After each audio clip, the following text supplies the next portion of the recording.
Hello बच्चों, let us read this question. Electrons in hydrogen-like atom Z equals to 3 make transition from 5th to 4th orbit and from 4th to 3rd orbit. The resulting radiations are incident normally on a metal plate and eject photoelectrons.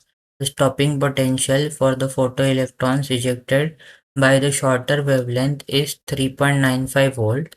Calculate the work function of the metal and the stopping potential of the photoelectrons ejected by the longer wavelength. Rydberg constant is 1.094 into 10 raised to 7 metre पर metre.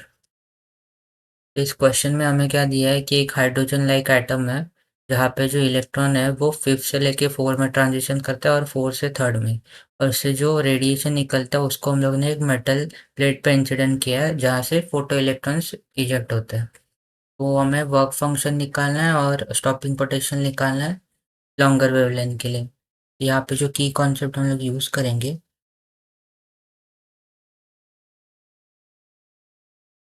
वो होगा energy of hydrogen like atoms. तो hydrogen like atoms के लिए जो energy होता है transition का वो होता है -13.6 Z square upon N square, जहाँ पे जेड जो होता है वो एटॉमिक नंबर होता है एटम का, और एन जो होता है वो किस लेवल से वो ट्रांजिशन कर रहा है वो वाला नंबर होता है। तो अगर क्वेश्चन की बात करें तो क्वेश्चन में हमें क्या दिया है कि इलेक्ट्रॉन जो है हमारे पास 3 लेवल्स है, n equals to 5, n equals to 4, n equals to 3।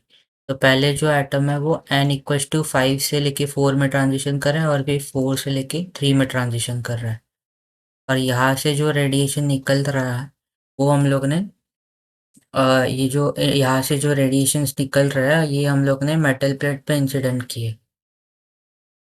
तो अगर हम लोग पहले एनर्जी डिफरेंस निकाल ले, 5 से लेके 4 में जो ट्रांजिशन हो रहा है उसके लिए अगर एनर्जी डिफरेंस निकाले तो फॉर्मूला हो जाएगा हमारा डेल्टा E1 हो जाएगा -13.6 जेड स्क्वायर। तो जो पहले जो एटम है वो फिफ्थ वाले स्टेट में, तो एन का वैल्यू पहला हो जाएगा 5 का स्क्वायर माइनस 1 अपॉन फिर आ रहा वो कहाँ पे आ रहा है फोर्थ वाले स्टेट में, तो ये हो जाएगा 4 का स्क्वायर। कि यहाँ पे z का वैल्यू अगर 3 डाल दे और ये वैल्यू कैलकुलेट करे तो ये डेल्टा E1 का वैल्यू हमें मिलेगा 2.75 इलेक्ट्रॉन वोल्ट। सिमिलरली हम लोग डेल्टा E2 कैलकुलेट कर सकते हैं। वहाँ पे आएगा पहले एटम हमारा फोर्थ वाले स्टेट में था, फिर आएगा फाइनली आएगा थर्ड वाले स्टेट में, तो ये हो जाएगा। तो इसको भी अगर हम लोग कैलकुलेट करें तो इसका वैल्यू आएगा 5.95 इलेक्ट्रॉन वोल्ट। तो हमें क्या चाहिए, हमें गिवन है क्वेश्चन में कि शॉर्टर वेवलेंथ के लिए स्टॉपिंग पोटेंशियल गिवन है। तो हमें यहाँ से पहले तो देखना पड़ेगा कि डेल्टा E1 और डेल्टा E2 में से शॉर्टर वाला कौन सा है और लॉन्गर वेवलेंथ वाला कौन सा है। तो अगर हमें पता है कि जो एनर्जी जो होती है वो एच अपॉन लैम्डा से डिनोट किया जाता है, तो एनर्जी और वेवलेंथ का जो रिलेशन होता है वो जनरली इन्वर्स होता है। तो जिसके लिए एनर्जी ज़्यादा होगी वो शॉर्टर वेवलेंथ की एनर्जी होगी। तो ये जो है ये शॉर्टर वेवलेंथ की एनर्जी है और ये जो है ये लॉन्गर वेवलेंथ की एनर्जी है।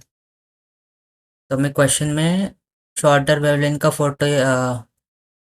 स्टॉपिंग पोटेंशियल दिया है, तो अगर हम लोग यहाँ पे फोटो इलेक्ट्रिक इफेक्ट को यूज़ करें तो जो एनर्जी होती है फोटो इलेक्ट्रिक इफेक्ट में वो होगी, वो होती है कि डेल्टा E2, क्योंकि शॉर्टर बोला है, ये होती है वर्क फंक्शन प्लस दी स्टॉपिंग पोटेंशियल। तो यहाँ पे जो वर्क फंक्शन है वो हो जाएगा डेल्टा E2 जो कि हमारे पास है 5.95, और वर्क फंक्शन हमें दिया है 3.95। तो यहाँ से हमें स्टॉपिंग पोटेंशियल मिल जाएगा 2 electron volt. Sorry, stopping potential नहीं है, वर्क फंक्शन हमें मिल जाएगा मेटल का 2 इलेक्ट्रॉन वोल्ट। नाउ अभी हमें क्या फाइंड आउट करना है कि वर्क फंक्शन मिल गया, अभी stopping potential for longer wavelength. तो सेम फॉर्मूला अगर वापस यूज़ करें तो डेल्टा ई वन जो है वो work function plus stopping potential for longer wavelength हो जाएगा, लॉन्गर वेवलेंथ। तो डेल्टा ई वन का वैल्यू क्या है हमारे पास 2.75, वर्क फंक्शन हमारा 2 है और ये प्लस ई वी वन हो जाएगा। तो यहाँ से ई वी वन क्या हो जाएगा, 2.75 electron volt minus 2 electron volt. तो ई वी वन हो जाएगा 0.75 इलेक्ट्रॉन वोल्ट।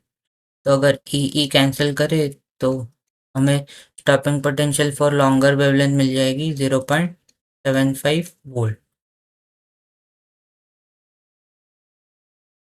तो ये हमारा आंसर हो जाएगा। तो I hope you have understood it well and best of luck.